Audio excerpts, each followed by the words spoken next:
दोस्तों, S A news Haryana की team आज आ पहुंची है सतलोक आश्रम कुरुक्षेत्र में। दोस्तों, यह स्थान भी सतलोक आश्रम कुरुक्षेत्र के नाम से ही जाना जाता है। दोस्तों, आज हमारा यहाँ पर आने का कारण यह है कि यहाँ पर आज निर्माण दिवस के उपलक्ष्य में 3 दिवसीय भंडारे का आयोजन किया गया है। आप जैसा कि दोस्तों मेरे चारों तरफ देख ही पा रहे होंगे, यहाँ पर आज बहुत ही भीड़ भाड़ का माहौल है। यहाँ पर इतनी भीड़ भाड़ का माहौल होने का कारण भी यही है दोस्तों, आज यहाँ पर 3 दिन के लिए 3 दिवसीय निर्माण दिवस के उपलक्ष्य में विशाल भंडारे का आयोजन किया गया है। दोस्तों निर्माण दिवस के बारे में शायद आप तो नहीं जानते होंगे, परंतु हम आपको इस चीज को भी एक डिटेल में आपको बताने की कोशिश करेंगे। जो यहाँ पर इनके अन्यायी हैं उनसे भी कुछ आपको रूबरू करवाएंगे। दोस्तों, इससे पहले हम आपको एक चीज और दिखा देते हैं। यहाँ पर आप मेरे पीछे देख ही पा रहे होंगे, यह बहुत ही एक विशाल टेंट लगाया गया है। दोस्तों इस टेंट के अंदर एक बहुत ही सुंदर सुंदर झांकियां, सुंदर सुंदर प्रदर्शनियां लगाई गई हैं। दोस्तों यहाँ पर इन प्रदर्शनियों को लगाने का कारण क्या है, ये भी हम आपको दिखाते हैं वीडियो के माध्यम से। आइए हम आपको इस प्रदर्शनी के अंदर ले चलते हैं। मैं कैमरामैन से कहूंगा कि वो बारी बारी से जो प्रदर्शनियां यहाँ पर लगाई गई हैं दोस्तों आपको दिखाएं। दोस्तों, जैसे ही हम अंदर एंटर करते हैं तो आप मेरे पीछे जैसे देख ही पा रहे होंगे, यहाँ पर सबसे पहले यह बहुत ही सुंदर सी झांकी, सुंदर सी प्रदर्शनी यहाँ पर लगाई गई है, जिसमें दोस्तों यह दर्शाया गया है कि जैसे काशी में करोत के नीचे गर्दन कटवाकर स्वर्ग जाने के लिए पांडवों को धन देते हुए श्रद्धालु दिखाए गए हैं। दोस्तों, जो श्रद्धालु हैं वो एक गेस्ट की तरह अपने घरों में रखते हैं उनको, और फिर यह कार्य शुरू कर दिया जाता है। दोस्तों, जैसा कि आप देख रहे होंगे, इनके हाथ में एक पोटली है और उसमें धन दिखाते हुए दर्शाए गए हैं।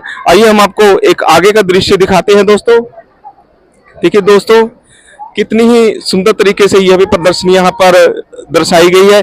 इस प्रदर्शनी में दोस्तों दिखाया गया है कि कैसे काशी के जो तथा कथाकारी हैं, ब्राह्मण भोले श्रद्धालु हैं, उनको स्वर्ग भेजने के नाम पर काशी में क्रोध लगाने का एक षड्यंत्र रचाते हुए आपस में एक चर्चा करते हुए दर्शाया गया है। दोस्तों, इस प्रदर्शनी में जो भंडारे में आयोजन किया गया है इस प्रदर्शनी का, आइए दोस्तों हम कुछ और आगे की ओर आपको ले चलते हैं।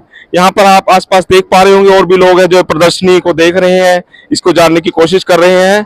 और इस प्रदर्शनी में दोस्तों जैसा दिखाया गया है कि स्वर्ग भेजने के लिए दोस्तों काशी में क्रोध लगाकर भोले भाले श्रद्धालुओं को मौत के घाट उतारने के लिए जो ब्राह्मण है, उन भोले भाले श्रद्धालुओं को आत्मा को स्वर्ग जगह देने के लिए प्रार्थना करते हैं और एक ढोंग करते हैं।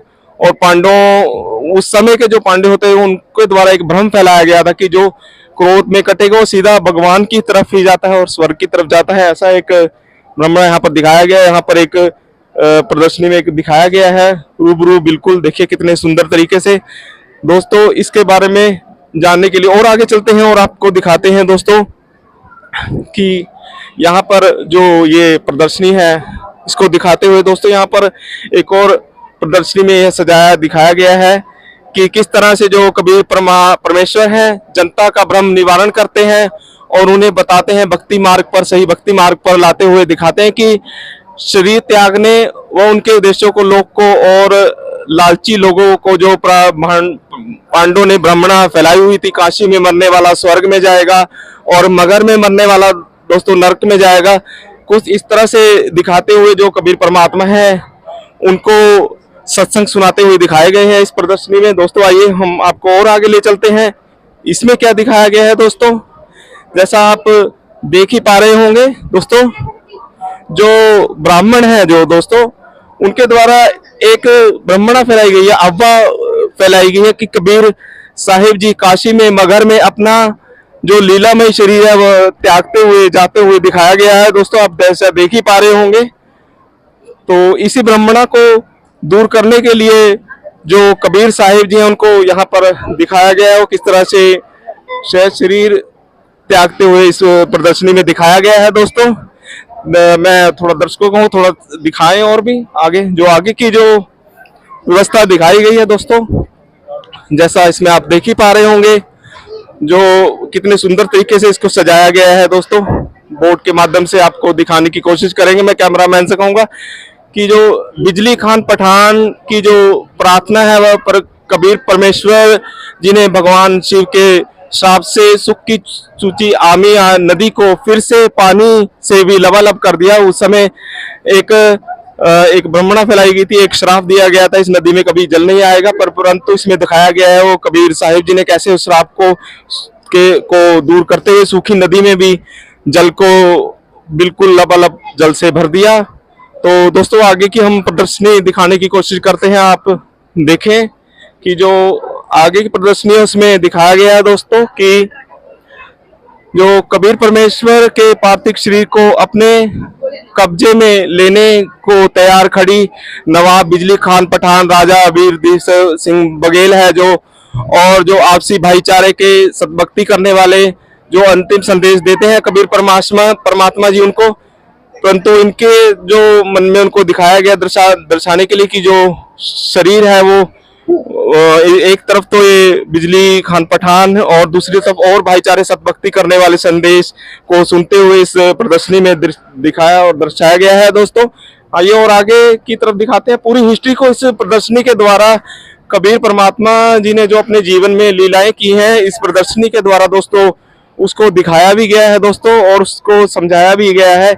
इसी चीज को हम आपको दिखाने की कोशिश कर रहे हैं आज कैमरे के माध्यम से। दोस्तों शरीर सतलोक जाते कबीर परमेश्वर, वहां मौजूद पांडवों ने अपने पोथी पत्रों को जांचा परखा तो पाया कि कबीर परमेश्वर तो स्वर्ग से भी ऊपर किसी लोक में गए हैं।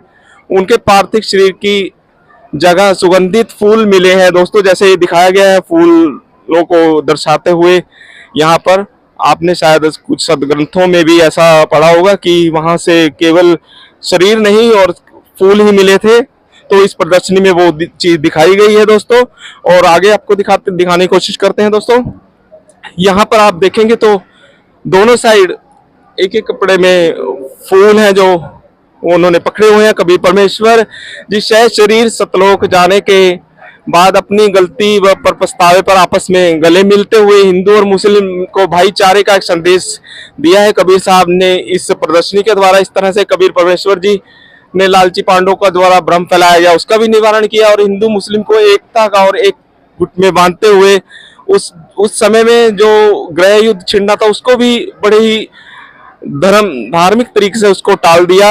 एक महाभारत जैसा भयंकर युद्ध होने की उस समय बताते कि संभावना हो सकती थी कि जो भाईचारा था हिंदू मुस्लिम का, आप आज के समय में भी देखते होंगे, तो उसको एक भाईचारे में लगाते हुए कबीर साहिब जी ने यह सभी इस प्रदर्शनी के द्वारा दोस्तों समझाया गया है। तो जैसा कि आपने अभी पीछे जो प्रदर्शनियों के माध्यम से कबीर साहिब जी ने जो जो लीलाएं की उसको दर्शाया गया है, और आगे आने पर हम देख पा रहे हैं कि आज सतलोक आश्रम कुरुक्षेत्र में कुछ फ्लैक्सों के माध्यम से भी बताने की कोशिश की जा रही है कि कबीर परमात्मा जी ने और क्या क्या लीलाएं की हैं। आप देख पा रहे होंगे जो कबीर परमात्मा जी थे वो स्वामी रामानंद जी को एक और शंका समाधान को करने के लिए दूर करते हुए इस स्वरूप में दिखाया गया है कि वो एक खाट पर पड़े हैं और एक साइड वो स्वामी रामदेवानंद जी के पास में खड़े हैं। उन्होंने दो रूप की लीलाएं दिखाने की इस जो फोटो के द्वारा दिखाया गया उसमें यह लीला दिखाई गई है दोस्तों। और आगे चलने पर हम देख पा रहे हैं कि 5 वर्षीय बालक के रूप में परमेश्वर कबीर साहिब जी जो स्वामी रामदेवानंद जी के शिष्य हैं विवेकानंद जी को भी साथ में ज्ञान गोष्ठी करते हुए इसमें दोस्तों दिखाया गया है। जैसा कि आप और आगे आने पर हम देख पा रहे हैं दोस्तों कि जो आगे का जो इन्होंने स्वरूप दिखाया गया है ये फोटो के माध्यम से दिखा रहे हैं कि कबीर परमात्मा जी द्वारा दामोदर सेठ को कैसे डूबते जहाज को बचाया था कबीर साहिब जी ने, इस फोटो के माध्यम से दिखाया गया है दोस्तों। और आगे आने पर हम देख पा रहे हैं कि जो और भी अन्य फोटोओं के माध्यम से समझाया गया कि जैसे समस्त वेद रूप में कबीर साहिब जी ने जो अपने शिष्य को कैसे शिष्य के लिए सूरज को पृथ्वी पर लाकर बुलाया और रोटी सेकी, इसमें फोटो में आप देख ही पा रहे होंगे। अब इस बात की गहराई में जाने के लिए तो दोस्तों एक और वीडियो और बनानी पड़ जाएगी कि समस्त बेज रूप में कबीर साहिब जी कैसे आए, कबीर परमात्मा कैसे आए, इसके बारे में हमने इनके अनुयायियों से ही सुना है। परंतु इसके लिए आपको एक अलग से वीडियो और समझाने की और बताने की कोशिश करेंगे कि वह कैसे स्वरूप में आए और किस तरह से इसको दर्शाया गया है दोस्तों। और आगे आने पर देखें तो दोस्तों जो कबीर साहिब जी, कबीर परमात्मा है, वो इसमें भी समस्तर बेज के रूप में ही एक रूमी की किताबों को तालाब से बाहर निकालने के लिए ऐसा कुछ दिखाने की और दर्शाने की कोशिश की गई है। और इसी तरह से दोस्तों आप मेरे चारों तरफ देखेंगे तो अन्य अलग अलग लीलाएं हैं जो कबीर साहिब जी की, जो उन्होंने अपने जीवन में की हैं। जो भी उनको देखे तो एक तरफ तो जो उनके साथ उस समय में जब 620 वर्ष पहले कबीर साहब जी यहाँ धरती पर आए तो उस समय उनके साथ कैसे कैसे अत्याचार कुछ किया, तो वो भी इस फोटो के माध्यम से यहाँ पर दिखाया गया है। कबीर परमात्मा को शेख तकी पीर द्वारा जैसे खूनी हाथी से कुचलने की एक निशुल्क कुछ चेष्टा की गई, उसमें वो दिखाया गया है। कैसे पानी में एक साइड कबीर साहिब जी की फोटो लगाई गई है, उस चीज को भी दिखाने की कोशिश की गई है दोस्तों। तो और आगे जाने पर देखें वो इस जो प्रदर्शनी को देखने के लिए दोस्तों आप देख पा रहे होंगे कि कितना ही भीड़ भाड़ का माहौल है और कैसा है। आइए हम कुछ दो लोगों से भी आपकी बात करवाने की कोशिश करते हैं। नमस्कार सर। साहब जी, कहाँ से हैं सर आप? सर हम हिमाचल से आए हैं। किस विषय में और यहाँ के बारे में कुछ बताएंगे हमारे दर्शकों को? जी सर, यहाँ पे हमारे गुरुजी की भंडारा किए हैं, उसी के उपलक्ष्य में हम लोग आए हैं। जी सर जी। कैसा लगा आपको यहाँ भंडारा? यहाँ सर हम लोग जब भंडारा होता है तब आते हैं, हम लोग का अच्छा लगता है। हम लोग का यहीं गुरुजी के आश्रम में आई के अच्छा लगता है। जैसा कि आप देख पा रहे होंगे भंडारे के बारे में सभी लोग यहाँ पर प्रशंसा ही करते हुए दिखाई देंगे आपको। परंतु दोस्तों आप देखेंगे और आगे आने पर आप देखेंगे कितना यहाँ पर प्रदर्शनियां देखने के लिए कितना भीड़ का माहौल है। एक तरह से एक बिल्कुल ही प्रेम पूर्वक ढंग से माहौल बना हुआ है यहाँ पर। एक तरफ देखें तो हमने बिल्कुल एक खास, बिल्कुल एक अलग ही इस फोटो में अलग चीज दिखाई गई है। देखिए एक गुरु प्रणाली को दर्शाते हुए एक गुरु प्रणाली दिखाई गई है, जैसे कबीर साहिब जी, उनके बाद जैसे आप देख पा रहे होंगे दोस्तों बंदी छोड़ गरीबदास जी महाराज गांव छुड़ानी हरियाणा, संत शीतलदास जी महाराज, ऐसे ही संत ध्यानदास जी, ऐसे ही गुरु प्रणाली चलते हुए एक दिखाया गया है कि जो 11वें गुरु की पत्ती पर बंदी छोड़ सतगुरु रामपाल जी महाराज जी को दिखाया गया इस स्वरूप में। दोस्तों इस चीज को भी एक बहुत ही गहराई से समझने की जरूरत है, कैसे इनकी गुरु प्रणाली चलती आ रही है कबीर साहिब जी के बाद में। तो दोस्तों और अन्य जो यहाँ पर प्रदर्शनियां हैं उनको दर्शाते हुए एक और आप देख पा रहे होंगे दोस्तों कि यहाँ पर कुछ दो छोटे छोटे आप देख पा रहे होंगे एक महल टाइप कुछ दिखाया गया है। इसके बारे में भी हम जो इनके यहाँ पर अन्यायी उनसे जानने की कोशिश करेंगे। इसके बारे में हमें हमारे दर्शकों को समझाएं और बताएं कि यह किस लिए मुसलमानों का और एक तरफ हिंदुओं का आप देख पा रहे होंगे। मैं कहूँगा कैमरा एक बार जूम करके दिखाएं कि जैसे आप देख पा रहे होंगे हिंदुओं द्वारा निर्मित कुछ मंदिर को दर्शाया गया है और फिर कुछ मुसलमानों के बारे में। तो यह क्या है इसके बारे में हम इनसे जानने की कोशिश कर। नमस्कार। नमस्कार जी। क्या नाम है सर आप? सुरजीत दास। सुरजीत दास जी, हमारे दर्शकों को बताइए किस तरह की व्यवस्था, क्या चीज, क्या महल बनाए हुए, इसके बारे में कुछ बताएंगे? ये जी जब कबीर साहिब सहस्री चले गए थे ना सचखंड को, सतलोक को, तो वहाँ पे फूल छोड़ गए थे वो हिंदू मुसलमानों को समझा करके, लड़ना नहीं है, झगड़ा नहीं करना, आपस में मिलके रहना है। तो वो झगड़ा करने पे उतारू हो गए थे। तो फिर वो जब वो झगड़ा करने पे उतारू हो गए तो उन्होंने वहाँ चादर बिछाई। वो कहते थे कि हम तो इनको जलाएंगे, मुसलमान लोग कहते थे हम इनको दफनाएंगे। तो उन्होंने क्या किया, चादर बिछाई, बोला मेरे ऊपर चादर डाल दो। लेट गए वो, उन्होंने ऊपर चादर डाल दी तो उस चादर में वो फूल छोड़ गए और आप आसमान में उड़ गए। बोलो बच्चों मैं जा रहा हूँ और आप सही रहना, ठीक रहना, झगड़ा मत करना, आपस में फूल आधे आधे बांट लेना। तो देखा जैसे दोस्तों यहाँ पर जो संत रामपाल जी महाराज जी के अनुयायी द्वारा सेवादार बिठाए गए, उन्होंने बताया कि वह किस याद में यह जो वहाँ मगर में स्थान बनाए गए हैं उसी के एक नकल करते हुए यहाँ पर दिखाया गया है, दर्शाया गया है। पूरी प्रचलित पूरी कहानी जो कबीर साहिब जी ने के जीवन में जो जो व्यतीत हुआ है उसको दर्शाया गया है। तो दोस्तों और भी जो आगे आने पर देख पा रहे होंगे आप यहाँ पर, और अन्य तरीकों से और भी पोस्टर और बैनरों द्वारा दिखाया गया है। गुरु नानक देव जी को कबीर साहिब जी मिले, संत गरीबदास जी को कबीर साहिब जी कैसे और किस प्रकार से मिले, उनके बारे में पूरा नीचे ब्यौरा लिख कर बताया गया है दोस्तों।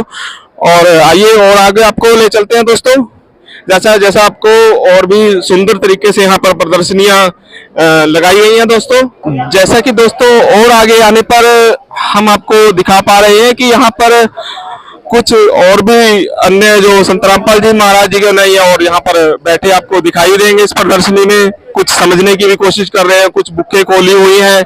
यहाँ पर भी अगर आप ध्यान से देखें तो ये स्टॉल लगाया हुआ है कि यहाँ पर अलग अलग तरह की अन्य धार्मिक जो हमारी हिंदू प्रथा से जुड़ी हुई पुस्तकें हैं वह यहाँ पर लगाई गई हैं। श्रीमद् भागवत गीता हिंदी में, शिव पुराण, देवी भागवत पुराण और अन्य जो धार्मिक हमारी मान्य पुस्तकें हैं वो यहाँ पर लगाई गई है। कबीर सागर, कितनी ही पुस्तकें यहाँ पर दर्शाने की भी कोशिश की गई है इस प्रदर्शनी में दोस्तों, आप देख ही पा रहे होंगे। आइए इन पुस्तकों का यहाँ पर लगाने का क्या कारण है दोस्तों, ये भी हम जो इनके जो अन्यायी इनके सेवादार हैं उनसे आपको रूबरू करवाएंगे। नमस्कार सर। अजीत साहब। क्या शुभ नाम है सर आपका? जी मेरा नाम है खुशहाल सिंह मेहता। खुशहाल सिंह मेहता जी, जैसा कि हाँ आप हमारे दर्शकों को बताएं कि यहाँ पर ये हमारी जो धर्म ग्रंथ हिंदू से जुड़ी हुई जो पुस्तकें आपने यहाँ पर आज इस निर्वाण दिवस के उपलक्ष्य में जो 3 दिवसीय यहाँ पर भंडारा रखा गया है संत रामपाल जी महाराज जी के द्वारा, इतनी सुंदर प्रदर्शनी लगाई गई है। और सुंदर प्रदर्शनी में आपने सुंदर सुंदर पुस्तकें भी और धार्मिक पूजनीय पुस्तकें भी लगाई है। इसका लगाने का क्या कारण है, हमारे दर्शकों को कुछ इसके बारे में बताएं। इसका मैं आपको बताना चाहूंगा कि ये निर्वाण दिवस है 3 दिवस का। सबसे पहले निर्वाण दिवस के बारे में आपको बताना चाहेंगे कि निर्वाण होता है मोक्ष यानी जाना, अपने दूसरे से गमन करना। कहने का मतलब है ये पूर्ण ब्रह्म कबीर साहब जो हैं ये पूर्ण परमात्मा हैं। काशी में जब ये 1518 में सशरीर काशी से गए थे, उसके उपलक्ष्य में ये समागम 3 दिन का है। और ये जो आप प्रदर्शनी देख रहे हैं, देख पा रहे हैं, ये हमारे परम पूज्य सदगुरुदेव तत्वदर्शी संत रामपाल जी महाराज की कृपा से, उनके दिशा निर्देश से यहाँ पर सारे विश्व के धार्मिक ग्रंथों का यहाँ पर प्रदर्शनी लगाई गई है। और उसका जो मेन उद्देश्य यह है कि हम जो यहाँ पर पृथ्वी पर हैं, हमको सबसे बड़ा रोग जितने भी प्राणी हैं उनको जन्म मृत्यु का जो रोग है उसका निर्माण कैसे होगा, क्योंकि निर्माण हमें भी चाहिए, मोक्ष सभी को चाहिए। बिल्कुल सर, हर कोई जीवन में यही चाहता है कि जो अभी आपने देखा होगा कि इतना बड़ा जो आपने कुंभ का मेला है उसमें सभी इसी उद्देश्य को लेकर जा रहे हैं कि हमारा मोक्ष और मुक्ति हो, सुख हो, ये सभी चाहते हैं। जी पहले तो हमारे गुरुदेव संत रामपाल जी महाराज बोल रहे हैं कि ये जो शास्त्र अनुकूल साधना है वो हमारे जो आप वेद देख पा रहे हैं, इसमें सबसे बड़ा आपको ये भी बताना चाहेंगे, इन चारों वेदों का जो मूल है वो है ये, इसको कहते हैं कबीर वाणी, गीता की भाषा में इसको बोलते हैं सच्चिदानंद घन ब्रह्म की वाणी, जो अपने मुंह कमल से बोलते हैं परमात्मा। इसमें ये 4 वेदों का मूल है, जो पूर्ण परमात्मा अपने मुख कमल से बोलता है उसको लिखा जाता है, इसको कबीर वाणी बोलते हैं। और इसका पर्यायवाची है सूक्ष्म वेद भी इसे कहते हैं, सूक्ष्म वेद भी इसका कहते हैं। इसमें सारे जितने अन्य ग्रंथ हो इनका ये मूल है। और इसमें पूरी भक्ति विधि लिखी हुई है कि हम निर्वाण यानी मोक्ष, सुख, जिंदे जी हम सुख कैसे प्राप्त कर सकते हैं और आखिरी समय वो सत भक्ति करके हम निर्वाण कर सकें अपने गुरुजी के माध्यम से। इस भक्ति में तत्वदर्शी संत का होना अति आवश्यक है, जो सत साधना देते हैं। वर्तमान में वो तत्वदर्शी संत हमारे जगत गुरु तत्वदर्शी संत रामपाल जी महाराज हैं, जो हमको ये आप जो देख रहे हैं जितना भी लिटरेचर, साहित्यिक, आध्यात्मिक आप ये पुस्तकें, धार्मिक पवित्र पुस्तकें देख रहे हैं, इसमें वो लिखा है। जिस प्रकार से मैं आपको ये भी हल्का सा ये बताना चाहूँगा, आप थोड़ा कैमरा दाहिनी ओर कीजिए। इसका भक्ति का एक सिस्टम बता रखा है। ये हम ऐसे कर रहे हैं, यानी मूल का किसी को पता नहीं है। वो है ना, हम इस प्रकार की, जो ये वाला गमला है इधर वाला, हम सिर्फ ब्रह्मा विष्णु महेश तक की ही भक्ति कर रहे हैं, जबकि मूल के बारे में पता नहीं है। वो मूल का ज्ञान संत रामपाल जी महाराज दे रहे हैं, और इस प्रकार से भक्ति करनी चाहिए। वो जैसे उसमें दिखा रखा है, ये जो है ये परप्रोक्तरिका है, और उसमें श्लोक भी लिखे हैं वो कैसे भक्ति करनी चाहिए, यानी मूल को ही सींचना चाहिए। आप मीडिया वाले पर्सन है, मीडिया के व्यक्ति हैं, आपसे हमारी विनती है, गुजारिश है कि आप ये ज्ञान पूरी जनता को सोशल मीडिया के माध्यम से ज़्यादा प्रचार प्रसार करें, ताकि सभी इस ज्ञान से परिचित हों, सभी इनको, जितने भी विश्व के मानव हैं, सबको सद्भक्ति मिले, सुखी मिले, और आखिरी में पूरा भक्ति करके अपने निज घर जो सतलोक है उधर चलें, और हमारा सबका निर्वाण जो होगा वो तत्वदर्शी संत रामपाल जी महाराज के जो भक्ति दे रहे हैं शास्त्रों के अनुसार, उसी के माध्यम से सारा सफल होगा। तो आपसे हमारी विनती है, आप इस तत्व ज्ञान को ज़्यादा से ज़्यादा, ये आपका पुण्य का काम होगा, और हमें भी खुशी है कि आप आए और इसका आपने पूरा रिकॉर्डिंग किया, कवर किया, पूरी कवरेज की। इस कवरेज को आप पूरा विश्व में बताएं, ये हमारी आपसे विनती है। बिल्कुल जी, बिल्कुल। मीडिया वालों का तो पहला हमारा काम रहता है कि हम लोगों तक सच्चाई को पहुंचाएं और दिखाएं। इसी तरह दोस्तों, आपने देखा कि जो संत रामपाल जी महाराज जी के नहीं, उन्होंने बताया कि वह इन पुस्तकों का यहाँ पर लगाने का क्या कारण है, क्या महत्व है। तो जैसे कि दोस्तों आपने देखा कि कितने सुंदर तरीके से ये प्रदर्शनी को सजाया गया है, और आने वाले जो भंडारे में श्रद्धालुओं उनको दिखाने के लिए यहाँ पर समझाया गया है किस तरह से लीलाएं कबीर साहिब जी ने अपने जीवन में की हैं। और बिल्कुल हम आपको और भी ऐसी ही न्यूज जो 3 दिवसीय भंडारे की वह दिखाते रहेंगे।